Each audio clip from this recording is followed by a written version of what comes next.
asalaamaaleykum mbokk yi ñuy seetaan ANACIM moo leen di indilaat seen xibaar météo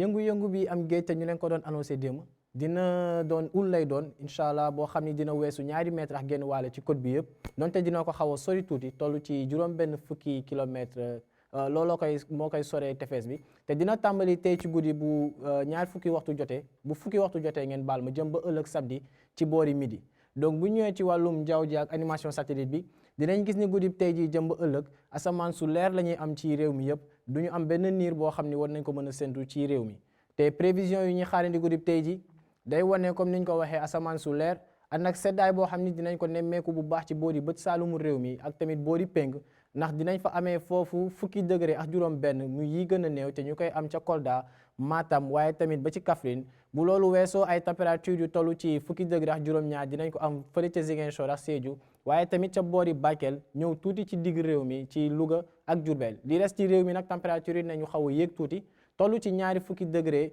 ci lu ci mel ni Ndakaaru jëm ba ñaari fukki degré ak benn ca Tambacounda ak Kédougou muy température yi gën a kawe yu ñu nar a am ci guddib tey jii ëllëg incha allah nag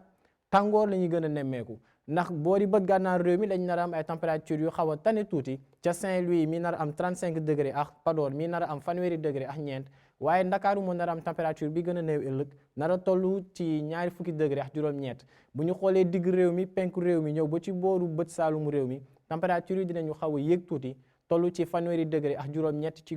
boor yooyee donc mbokk yi jàppaleen ni yëngu-yëngu dina am biir géej ul lay doon boo xam ni dina weesu ñaari mètre ak genn wàll dina tàmbali ci guddi tey jii bu fukki waxtu jotee jëm ba ëllëg samedi incha allah ci boori midi donc ginnaaw loolu nag tàngoor mooy desandi ci réew mi ëllëg bi su samedi ci boori digg réew mi ca penk ak tamit ca bët saalum ànd ak ci guddi tey jii jëm ba ëllëg ci fajar seddaay boo xam ne dina tar ci boori bët saalum réew mi laa tuuti boori penk looloo neew seen xibaar météo mbokk yi ñu ngi leen di ñaan ngeen di wéy di topp xibaar yi dikkee ci ANACIM ci xarale yi di leen dig daje ëllëg di leen ñaanal jàmm wasalaam